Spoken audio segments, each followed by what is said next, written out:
ராயன் படத்துடைய டே 4 world wide box office collection தான் நம்ம இந்த வீடியோவில் பார்க்க போகிறோம். படம் 4வது நாள் வந்துருச்சு. நல்ல ஒரு கலெக்ஷன் எடுத்திருக்கு இந்த 3 நாளில். அதாவது ஓப்பனிங்கும் நல்லா எடுத்தது, வீக்கெண்டையும் ரொம்பவே நல்லா பண்ணியிருக்கு. இது வரைக்கும் தனுஷ் லைஃப்லேயே அவரோட கெரியரில் இதுதான் ஒரு மிக சிறந்த ஓப்பனிங், மிக சிறந்த வீக்கெண்ட் கலெக்ஷன். ஆனால் அது இந்த 4வது நாள், அதாவது வீக் டேஸில் கண்டினியூ ஆகலாம் தான் சொல்லணும். ஏன்னா உங்களுக்கு ப்ரீ சேலும் ரொம்பவே கம்மியாக தான் இருந்தது. அதை விட அந்த ஃபில்லிங் கெப்பாசிட்டின்றதும் ஓரளவு கம்மியாக தான் இருக்குது. இது நம்ம தமிழ் சினிமாவில் இப்போ லேட்டஸ்ட்டாக பார்த்தீங்கன்னா வீக் டேஸில் எந்த படமும் பர்ஃபார்ம் பண்ணல அப்படின்ற மாதிரி இந்த ஒரு ராயன் படமும் அந்த ஒரு ரேஞ்ச் தான் எடுத்திருக்கு. பர்ஃபார்மே பண்ணலன்னு சொல்ல, பர்ஃபார்ம்லாம் பண்ணிட்டு தான் இருக்குது. பட் அது கொஞ்சம் மைல்டாக இருக்குது. இந்த படத்துக்கு எடுத்த ஓப்பனிங்லாம் ரொம்பவே நல்லா இருக்குன்னு எதிர்பார்த்தோம். ஆனால் உங்களுக்கு படம் வரும்போதே பாஸ் ரிவ்யூ வந்தாலும் அதுக்கப்புறம் நெகட்டிவ் நிறைய மிக்ஸ்லாம் சொல்ல ஆரம்பிச்சிட்டாங்க. ஸோ அதெல்லாம் பற்றி இந்த வீடியோவில் நம்ம பாக்ஸ் ஆஃபீஸை முடிச்சுட்டு நிறைய பேச போகிறோம் இந்த ராயன் படத்தை பற்றி. இப்போ நம்ம பாக்ஸ் ஆஃபீஸ் சென்னையிலேருந்து ஆரம்பிப்போம். சென்னையை பொறுத்த வரைக்கும் டே 4ல் 34 லட்ச ரூபா கலெக்ட் பண்ணியிருக்கு. அடுத்ததாக தமிழ்நாட்டில் இந்த டே 4 மண்டே கலெக்ஷனாக 4 கோடியே 15 லட்ச ரூபாய் கலெக்ட் பண்ணியிருக்கு. அடுத்து ஆந்திரா தெலுங்கானா பொறுத்த வரைக்கும் டே 4 வசூலா ராயன் படம் 92 லட்ச ரூபாய் கலெக்ட் பண்ணியிருக்கு. அடுத்து கேரளாவை பொறுத்த வரைக்கும் ராயன் படம் 4வது நாள் வசூலா இந்த திங்கட்கிழமை மட்டும் 31 லட்சம் கலெக்ட் பண்ணியிருக்கு கேரளாவில். அடுத்து கர்நாடகாவில் ராயன் படம் 4வது நாளா 76 லட்சம் கலெக்ட் பண்ணியிருக்கு. அடுத்து rest of India, north India பார்த்துரும். நார்த் இந்தியா பொறுத்த வரைக்கும் ராயன் படம் 4வது நாளா 27 லட்சம் கலெக்ட் பண்ணியிருக்கு. ஸோ ஓவரால் இந்தியாவா ராயன் படம் 4வது நாளில் மட்டும், அதாவது இந்த திங்கட்கிழமை மட்டும் ஒட்டுமொத்த இந்தியாவை பொறுத்த வரைக்கும் 6 கோடியே 46 லட்சம் கலெக்ட் பண்ணியிருக்கு. அடுத்ததா ஓவர்சீஸை பொறுத்த வரைக்கும் ராயன் படம் 2 கோடியே 79 லட்சம் கலெக்ட் பண்ணுது. இந்த திங்கட்கிழமை, அதாவது ஜூலை 29ஆம் தேதி படம் ரிலீஸ் ஆகி 4வது நாளில் ஓவர்சீஸில் மட்டும் இந்த அமௌண்ட். அடுத்து வேர்ல்டு வைடா டோட்டலாக ராயன் படம் 4வது நாள் இந்த திங்கட்கிழமை ஒட்டுமொத்த வேர்ல்டு வைடா பார்த்தீங்கன்னா 9 கோடியே 25 லட்ச ரூபாய் ராயன் படம் கலெக்ட் பண்ணிருக்கு.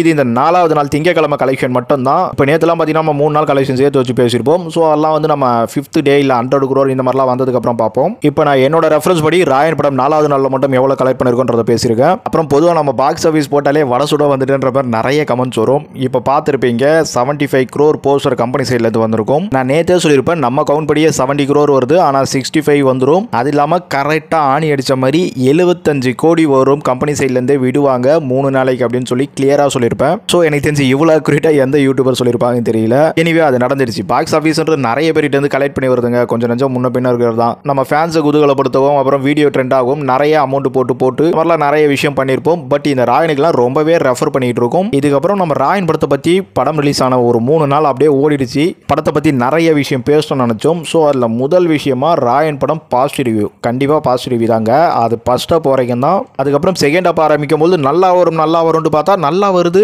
ஆஹா என்னடா பண்ணுறீங்க, லேக் அடிக்குது, ஐயோ என்னடா ஒரே வெட்டு குத்தா இருக்கு. சரி கிளைமேக்ஸ் நல்லா இருக்குன்னு பார்த்தா அதுவும் வேலைக்கு ஆகல. ப்ரீ கிளைமேக்ஸ் அதை விட ரொம்ப வேலைக்கு ஆகல. ப்ரீ கிளைமேக்ஸ்லாம் எழுந்து ஓடி வந்துடலாமான்ற அளவுக்கு இந்த படம் ரொம்பவே கதை தறிக்கெட்டு ஓடுதுன்னு தான் சொல்லணும். தனுஷ் தான் இந்த படத்தை கதை எழுதி டைரக்ட் பண்ணியிருக்காரு. கதை ஆரம்பிக்கும் போது நம்மளுக்கு பழைய படங்கள்லாம் இந்த 90s 80s படம் பார்த்தவங்களுக்குலாம் அந்த ஒரு மெமரியோடவே இந்த படம் சூப்பராக போகுது. நல்லா ஆரம்பிக்கிறாருப்பா. அதே மாதிரி கதை நகர பார்த்தீங்கன்னா நல்லா போகுது. நிறைய அங்கெல்லாம் லாஜிக் மிஸ்டேக் இருக்குது. ஸோ அதெல்லாம் நம்ம போக பேசுவோம். ஆனால் கதை நல்லா போயிட்டு இருக்கு ஃபர்ஸ்ட் அப்ல வரைக்கும். இன்ட்ரோல் பிளாக்ல கூட பார்த்தீங்கன்னா, அதுவும் அந்த ப்ரீ இன்ட்ரோல் பிளாக்ல அந்த சீன்லாம் வெறித்தனம் தான் சொல்லி ஆகணும். ஒரு ஃபேமிலி கோசம் என்ன பண்ணுறாங்க அந்த மனுஷன் அப்படின்ற மாதிரி. ஆனால் இன்டர்வல்லே பார்த்தீங்கன்னா ஏதோ அந்த மழை பெஞ்சு ஓஞ்சதுக்கு அப்புறம் இன்ட்ரோல் விட்ட மாதிரி இருக்கு. மழை பெஞ்சு ஓஞ்சு அடுத்த செகண்டே இன்ட்ரோல் விட்டுருந்தாங்கன்னா ஒரு பெரிய இது இருந்திருக்கும். ஓஞ்சு இந்த கிளைகள் எல்லாம் இருந்து மழை தண்ணி கொட்டும் பொழுது இன்ட்ரோல் விடுற மாதிரி தான் எனக்கு இந்த படம் பார்க்கும்போது இருந்தது. அதுக்கப்புறம் இருந்த கதை என்னன்னா, எஸ்.ஜே. சூர்யா இவர் என்ன பண்ண போறாரு, அதுக்கப்புறம் பிரகாஷ் ராஜ் கதை என்ன நடக்க போகுதுன்றதா. அதை தான் இவங்க மெயினாக பண்ணிடணும். ஆனால் அதை தாண்டி ஃபர்ஸ்ட் அப்ல என்ன ஒரு விஷயத்த பண்ணாரோ அதையே செகண்ட் அப்ல நெகட்டிவ். ஏன்னா ஃபர்ஸ்ட் அப்ல தம்பிங்களை காப்பாற்ற வந்தவர் செகண்ட் அப்ல தம்பிங்களை அவரே போட்டு தள்ளுறதுக்கான விஷயம். தம்பிங்களே ஒரு நெகட்டிவா மாறிடுவாங்க. அது இது கதை ரொம்ப பெருசா போகுது. நிறைய லாஜிக் மிஸ்டேக்ஸ் இல்லை முதல்ல ஒரு லாஜிக் மிஸ்டேக்கா ஏன் முதல்ல ஆரம்பிக்கணும்னா படம் ஃபுல்லாவே நிறைய விஷயங்கள் சொல்ல வேண்டியிருக்கு. ஸ்டார்டிங்ல அவங்க அம்மா அப்பா என்ன ஆனாங்கன்னே தெரியல. இந்த சாமியாருக்கு இவரு ஏன் பலி கொடுக்குறாரு அதெல்லாம் நம்மளே புரிஞ்சுக்கணும். சரி ஓகே புரிஞ்சுக்கிட்டோம். அதெல்லாம் எந்த ஒரு கேஸுமே வரல. உங்க அம்மா அப்பா என்ன ஆனாங்கன்ற ஒரு விஷயமே வரல. அது ஒரு லாஜிக்கா? அதுக்கு கடைசி வரைக்குமே விட தெரியல. அதுக்கப்புறம் கடையை கேட்கறது ஒருத்தர் வரும்போது செல்வராகவன் ஓவரா பில்டப் கொடுப்பாரு. அந்த அளவுக்கு தனுஷ் அவ்வளோ பெரிய அராத்து ரவுடியெல்லாம் இந்த படத்தில் இல்லை. மனுஷன் சைலண்டாக தான் இருக்காரு. ஏதோ ஆள் இல்லாத அப்போ மட்டும் பார்த்தீங்கன்னா ஒருத்தரை தனியாக கூப்பிட்டு மிரட்டிட்டு வராரு. பிரியப்பட்டவர் ஏன்டா இவ்வளோ பெரிய பில்டப் கொடுத்த, அவனை எடுத்தவனே அடிக்கிற மாதிரி தனுஷ் கேரக்டர் பேசுறீ அப்படின்ற மாதிரி தான் செல்வராகவனுக்கு. அது ஓவர் பில்டப்பு. அந்த இடத்துலயே லாஜிக் இல்லாமல் போகுது.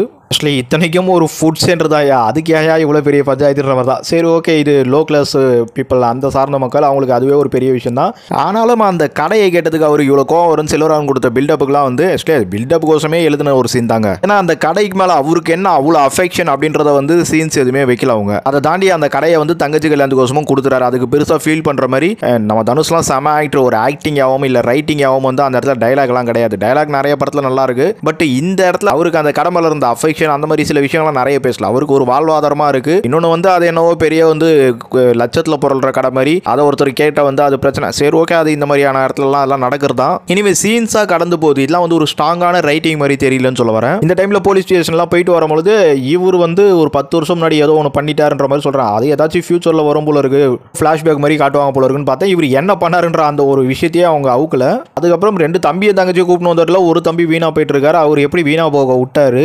சரி ஓகே, விதி அது ஏதோ போயிடுச்சு, அது கூட ஏற்றுக்கலாம். பட் ஸ்டோரி நம்மால் தானே எழுதியிருக்காரு, அதுக்கான ஒரு நியாயம் சேர்க்குற மாதிரி சில சீன்ஸ் எல்லாம் வைக்கல. நம்மளா புரிஞ்சுக்கணும், சரி புரிஞ்சுப்போம். இதெல்லாம் கூட அப்படி அப்படியே போயிடுச்சு. இங்கெல்லாம் கூட நம்ம தனுஷோட பேனாவை பற்றி குறை சொல்றதுக்கு ஒன்றும் இல்லை. அது இதெல்லாம் வந்தாலும் சரி சினிமாவை நகர்த்தி கொண்டு போயிட்டீங்க. ஆனால் இந்த இன்ட்ரோலுக்கு முன்னாடி வச்சாரு பாருங்க, அவ்வளோ பெரிய லாஜிக் மிஸ்டேக்கும். ஏன்னா நம்ம பிரகாஷ் ராஜ் வந்து எஸ் ஜே சூர்யாவுக்கு ஒரு விஷயம் சரவணன் பண்ண மாதிரி காட்டுறாரு. அது சரவணன் தான் பண்ணாடுற, ரீசெக்லாம் பண்ணாமல் போயிட்டாருன்றது வந்து ஏற்றுக்கிறது வந்து சரி ஓகே, சினிமா டி அது ஏற்றுக்கலாம். ஆனால் சரவணா ஒரு பையனை பொத்தி வச்சிருக்கும்போது அவர் திடீர்னு ஒயின் ஷாப்புக்கு கூட்டின்னு வந்துடுறாங்க. இது எப்படியா ஏற்றுக்க முடியுன்ற மாதிரி தான் இருக்குது. அதை தாண்டி அவரை கொண்டது வந்து நம்ம வந்து சரவணை உடனே தெரிஞ்சுக்கிட்டு ஃபோன் பண்ணி மிரட்டுவாரா, இதெல்லாம் கூட போகுது. ஆனால் இவர் தம்பிங்களோட சேர்ந்து போய் சரவணன் டீம் எல்லாத்தையும் காலி பண்ணுறாங்க. ஸோ தம்பியெல்லாம் நல்லா படிக்க வைக்கணும் அப்படின்னு நினைக்கிறாரு. இப்போ நம்ம சந்தீப் விஷனாச்சு பரவாயில்ல, ஏதோ கெட்டு போச்சு. ஆனால் காளிதாஸ் ஸ்ரீராம் நல்லா படிக்கிறாரு, அவரையும் கூப்பிட்டு சண்டை போடுறாரு. ஃப்ரேமுக்கு நல்லா இருக்கணுன்ற மாதிரி 3 பேராக வந்து சண்டை போடுறாங்க. ஸோ ஒரு நல்ல ஒரு இந்த கதையோட கேரக்டருக்கு வந்து ஒரு கதை பண்ணாருன்னா நம்ம ரைட்டிங்கில் இந்த மாதிரி பண்ணியே இருக்க முடியாது. ஏன்னா காளிதாஸ் ஸ்ரீராம சண்டைக்கு கூப்பிட்டே வந்துடக்கூடாது. ஒரு கேரக்டர் என்ன கண்டினியூட்டியில் ஒரு ரைட்டிங் பண்ணுறாருன்றே புரியல தனுஷ். சரி, அதுக்கப்புறம் சரவணனை டோட்டலாக போட்டு தள்ளியாச்சு. என்ன அந்த ரூமில் இருந்தவங்க மட்டும் தான் சரவணாலா, அந்த ஏரியாவில் அவர் யாருமே ஆள் கிடையாதா? இவரை போட்டதுக்கப்புறம் சரவண ஆளுங்க தேடுறாங்கன்ற மாதிரியே காட்டல. எஸ் ஜே சூர்யா ஆளுங்க தேடுறாங்க, பரபரப்பாக இருக்கிறாங்க, நிறைய விஷயங்களை இங்கே இடன் பண்ணுறாங்க. தெளிவாக வந்து நிறைய விஷயங்கள் இல்லை. அவ்வளோ பெரிய ஊரையே இது பண்ணுற ஒரு இதில் இருந்தோம். நம்ம சரவணனை வந்து போட்டு தள்ளிட்டு அசால்ட்டாக இருக்காங்க. அவர்கிட்ட இருந்து ஒரு 10 பேர் வந்துருக்கணுன்றதுக்கான ஒரு சீன்ஸ் இல்லை. ஃபர்ஸ்ட் அப் நல்லா இருக்குன்னு சொல்லிட்டோம், அதுலேயே இவ்வளோ கேள்வி இவ்வளோ கொஸ்டின்ஸ் இருக்கு. ரைட்டிங்கில் வந்து கண்டிப்பாக தனுஷ் வந்து ரொம்பவே வந்து இங்கே சிறப்பாக செயல்படலாம் தான் சொல்லுவேன். ஏன்னா நிறைய இடத்துல வந்து ஒரு கேப் விட்ட மாதிரியே இருக்குது. படத்தில் எல்லாமே கன்வே பண்ண மாதிரி நிறைய விஷயங்கள் அமையல. நான் பேசின சில விஷயங்களே கன்வேவிங்லாம் நம்ம பண்ணிக்கலானாலும் நிறைய விஷயங்கள் கண்டிப்பாக வந்து கொஸ்டின் பண்ண தான் வைக்குது. இல்லை ஏன் எதுக்கு அப்படின்னு கேட்க தான் வைக்குது. இதுக்கப்புறம் இந்த ஸ்டோரியோட அந்த ஒரு தன்மை ஆக்சுவலி ஒரு மிடில் கிளாஸில் ஒரு கல்யாணம் பண்ணுறாங்க. ஃபர்ஸ்ட் அப்லேயே வந்துடும் கல்யாணத்துக்கு நிறைய விஷயங்கள். நான் சரி ஓகே, ரொம்ப வீடியோ பெருசாக போயிடக்கூடாது. இவங்க ஒரு கொலை பண்ணிட்டாங்க, ஒரு கவர்மெண்ட் மாப்பிள்ளையை பார்த்துருக்காங்க. தங்கச்சியை கட்டி கொடுத்துட்டு அந்த ஊரில் ஏதாச்சும் ஒரு பிரச்சனைனா தங்கச்சி எப்படி வாழுன்ற ஒரு ஐடியா தேவையா? இவர் போய் 5 லட்ச ரூபா கடன் வாங்குறாரு. என்னவோ வந்து கஷ்டத்திலேயே இருக்கிறாருன்ற மாதிரி ஏதோ சிம்பதி கிரியேஷன்லேயே போகுது. ஒரு லாஜிக்ன்றதே இங்கே ஏற்படல. அவ்வளோ அமளிதுமளிலே இந்த கல்யாணம் பண்ணி என்ன பண்ண போகிறாங்க, அதெல்லாம் ஒரு சின்ன ஒரு அந்த ஃபேமிலி சைட்லேருந்து யோசிச்ச மாதிரிலாம் தெரியல. ஏதோ சீனை மூவ் பண்ணி கொண்டு போயிட்டு இருக்காங்க. இதெல்லாம் கூட ஒரு விஷயம். எஸ் ஜே சூர்யாவை தான் போட பார்க்குறாரு. எஸ் ஜே சூர்யாவை போட்டால் எல்லாருமே நிம்மதியாக இருக்க போகிறாங்கிற மாதிரி பேசலாம். ஆனால் அதெல்லாம் வந்து கேரண்டபிள் கிடையாதுல்ல உங்களுக்கு. எஸ் ஜே சூர்யாவை போட்டால் அங்கேயே திலீப் பண்ணிருக்காங்க. ஒருவேளை அங்கே சரவணன் கிட்ட இருந்தே யாருமே வராத போது எஸ் ஜே சூர்யாட்டேருந்து யார் வர போகிறாங்கன்ற மாதிரியான விஷயம் தான் போல இருக்கு. எனக்கு தெரிஞ்சு இந்த மாதிரிலாம் ஒரு சம்பவம் நடக்கும்போது அப்படியே வந்து வேற எங்கேயோ வேலை கிடைச்சி அப்படின்ற மாதிரி ஏதோ ஒரு விஷயத்தில் கதையை மாற்றி இருக்கணும். அதை தாண்டி இங்கே தம்பிங்களெல்லாம் வந்து இவர் தன்னை கொல்ல வராங்க அந்த மாதிரிலாம் சில சீன் பண்ணதெல்லாம் சரி ஓகே, தம்பிங்க கிட்ட கண்டிப்பாக இருந்தது கொல்ல வரலாம் ஓகே. ஆனால் குறுக்கில் ஒரு பிட்ட விட்டார் பார்த்தீங்களா, தங்கச்சியை வந்து சைக்கிள் கேப்பில் கெடுத்துட்டான். என்னையா அது ரேப்பிங் அபியூஸ்ன்றதெல்லாம் ஒரு படத்தில் வச்சே தீரணுன்றதுக்கோசம் படம் பண்ணுறீங்களா? அதுலேயும் அந்த ரேப்பிங் பண்ணவனுக்கு வந்து ஒரு தண்டனை கொடுக்குறேன்னு சொல்லிட்டு காலை வெட்டிட்டு அந்த இடத்த அமுக்கி, என்ன இது ஒரு பொண்ணு வந்து அவனை கொல்றதுக்கு அவ்வளோ உரிமை இருக்குது. படத்தில் எவ்வளோ வன்முறை இருக்குது, இன்னும் தான் வைக்க வேண்டியதானே, கபாப் மாதிரி கட் பண்ணி போட வேண்டியதானே, கியூ கட் பண்ணி போடலாம்ல, என்ன தப்பு இருக்குது? எவ்வளோ வன்முறை வச்சதில் வந்து அந்த ஒரு இதையாச்சும் ஒழுங்காக பண்ணிடலாம். ஏதோ ஜஸ்ட் வந்து கிரைம் கட்டுறன்ற மாதிரி பண்ணியிருக்கீங்க. இது ஒன்றும் ஒரு பெரிய இதுவாக தெரியல. எதுக்கு அபியூஸ்லாம் இந்த பரவலாக இருக்குது, இதெல்லாம் வச்சா இந்த படம் வந்து இன்னைக்கு ட்ரெண்டிங்கில் இருக்குன்ற மாதிரி வரும் போல இருக்குது. அந்த மாதிரி வந்து ரைட்டிங் பண்ணியிருக்காரு. அப்புறம் மிகப்பெரிய விஷயம் ஆக்சுவலி தம்பிங்க 2 பேருமே வந்து அண்ணன் வந்து கண்டிப்பாக இருந்ததில்ல. ஏதோ ஒரு வன்மம் மைண்டில் எல்லாருக்குள்ளேயும் இருக்கும். அது எல்லா உறவுகளையும் ஏதாச்சும் ஒன்று இருக்க தாங்க செய்யும். ஸோ அதில் வந்து தெரியாமல் இல்லை ஒரு பதட்டத்தில் ஏதோ ஒரு இதில் குத்திட்டாங்கன்ற மாதிரி தான் காட்டுறாங்க. அதுக்கப்புறம் அவங்க திருந்தவும் பார்க்குறாங்க. அப்படியாப்பட்டவங்கள தங்கச்சி கொள்ளணும்னு நினைக்கிறது ஓகே, தங்கச்சி அவ்வளோ தெரியாது. ஆனால் அண்ணன் வந்து பார்த்து தானே வளர்த்தான். எவ்வளோ பிரச்சனைக்குள்ள வந்து எல்லாத்தையும் தீர்த்து வளர்த்தவரை அவர் கட் பண்ணி தானே விடணும். பட் கடைசியில் வந்து தம்பிகளை இவரே கொள்றதுன்றதுலாம் எந்த விதத்தில் லாஜிக்கு, அதெல்லாம் என்ன ஸ்டோரி, என்ன நியாயம் சேர்த்துருக்காரு. இவர் ஒரு கேரக்டர் எடுத்திருக்காருல ராயன் அப்படின்னு சொல்லிட்டு, அந்த ஃபேமிலிக்கு வந்து ஒரு ரைட்டிங் நியாயம் சேர்க்கவே இல்லை. நம்ம தனுஷ் வந்து ஒரு வெற்றிமாறன் மாடர்ன் மாதிரியோ இல்லை வந்து ஒரு கான்செப்டாவோ கதை பண்ணலைங்க. ஆக்சுவலி ஒரு கமர்ஷியல் படம் பண்ணியிருக்காரு. சீன்ஸ் நல்லா வரணும். சந்தீப் கிஷன் கூட நம்ம சண்டை போட்டால் நல்லா இருக்கும். எஸ்.ஜே. சூர்யா கிட்ட நம்ம கெத்தா உட்காந்து இவர் டைலாக் பேசினா நல்லா இருக்கும். அந்த மாதிரி தான் இவர் ஃப்ரேம் பை ஃப்ரேமா வந்து படத்தை நவச்சிருக்கிறே தவிர இவர் வந்து காத்தவராயனுக்கு 2 தம்பி ஒரு தங்கச்சி இருக்கு அந்த மாதிரியான ஒரு கதைக்களத்திலே ஒரு கதை எழுதவே இல்லை. ஆக்சுவலி தம்பி வந்து ஒரு பொண்ணை லவ் பண்ணியிருக்கான். அது ஃபேமிலிக்கு தெரியும், தங்கச்சிக்கும் அதெல்லாம் தெரியும். அப்படி இருக்கும்பொழுது அந்த பொண்ணு ஒரு பிரெக்னன்ட் பண்ணி குழந்தை பிறகுது. ஸோ அப்படி இருக்கும் பொழுது ஒரு பொண்ணா வந்து நம்ம அண்ணனுக்கு ஒரு குழந்தை பிறந்திருக்கு, அவனை எப்படி கொல்லணுன்ட்டு அதை எப்படி யோசிக்கும். ஒரு அண்ணனை குத்திடுச்சு. இல்லை என்னையா இது கொஞ்சம் கூட இல்லாமல் இந்த அளவுக்கு ஒருத்தவங்களுக்கு வந்து அவ்வளோ ஐப்பர் இருக்கும். இது என்னடா குடும்பமா இல்லை ஜாம்பி கடிச்சிடுச்சா? ஃபர்ஸ்ட் ஆஃப் வரைக்கும் குடும்பமாக தானே இருந்தீங்க, அதுக்கப்புறம் உங்களை ஜாம்பி கடிச்சிடுச்சா என்னென்னவோ யோசிச்சுட்டு இருக்கீங்க ஒரு மாதிரி நெகட்டிவா.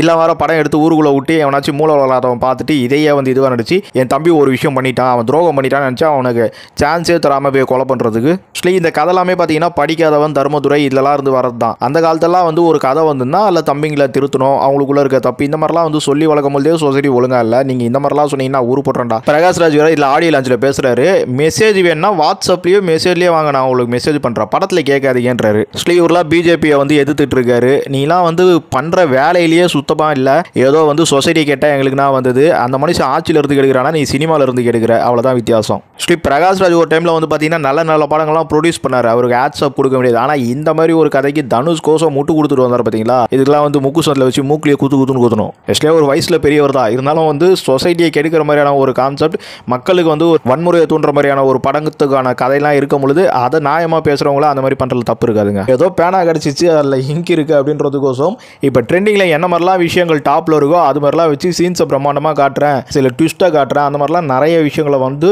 பாயிண்ட் அவுட் பண்ணி இந்த ஸ்கிரிப்டை கொண்டு போன மாதிரியே இருக்குது. இந்த ஸ்கிரிப்டடாக இந்த படம் போன மாதிரி கிடையாது. இல்லை நான் பேசின விஷயத்துக்குலாம் நிறைய பேர் வந்து நிறைய முட்டு தரலாம், பட் அவங்களாம் தனித்தனியாக மாட்டாங்கன்னா எல்லாரையுமே வந்து நம்ம கலந்து பேச ரெடியாக இருக்கும். பட் வீடியோ வந்து நம்ம படம் அளவுக்கு ஒரு 2.5 மணி நேரம் எடுக்கல, ஜஸ்ட் ஒரு 15 நிமிஷத்துக்குள்ள முடிக்கணும்னு பார்க்குறேன். எல்லா படத்தில் அவங்க சொல்ல வந்தாங்க, எல்லாத்தையும் சொன்னால் படம் இன்னும் பெருசாகிடல அப்படின்னு சொல்கிறவங்களுக்கு தனுஷ் வந்து அடிபட்டு அதை அந்த குத்திடுவாங்கல்ல, குத்தினதுக்கு அப்புறம் வந்து அந்த ஹாஸ்பிட்டலில் இருக்க மாதிரிலாம் அவருக்கோசம் அவரை காப்பாற்றுறதுக்கோசம் செல்வராகணும் துஷ்ராலாம் சண்டை போடுற மாதிரி அவர் வந்து கொஞ்சம் கொஞ்சமாக தேறி வர மாதிரி இதெல்லாம் எத்தனை படத்தில் பார்க்குறது. எனக்கு தில் படம் தான் ஆகுறது எல்லாம் பார்க்கும்போது. ஆனால் நிறைய படத்தில் பார்த்துட்டேன். அதெல்லாமும் திருப்பி இங்கே சீன்ஸாக வெட்டியாக வச்சிருக்கீங்க. அப்புறம் சந்தீப் கிஷனுக்கு வந்து அவரோட கேரக்டரில் வந்து அவர் வேற பொண்ணை பார்த்தாரு, அந்த மாதிரிலாம் சீனை வச்சவங்க படத்துக்கு தேவையான சீன்லாம் வைக்கலையன்றதான் இங்கே பேச வர நம்ம தனுஷ் ரைட்டிங்கை பற்றி. ஆக்சுவலி இந்த படம் வந்து ஒரு ஏ சர்டிஃபிகேட் படம். தனுஷ் வந்து எல்லாருக்குமே பிடிச்ச எல்லாருக்குமே வந்து ரசிக்கிற ஹீரோ. அவர் ஏ சர்டிஃபிகேட் பண்ணாலே சின்ன பசங்களாம் வர முடியாது. அதுவே ஒரு ஹீரோவாக வந்து ஒரு கான்சியஸ் எடுத்து இந்த படம் பண்ணல.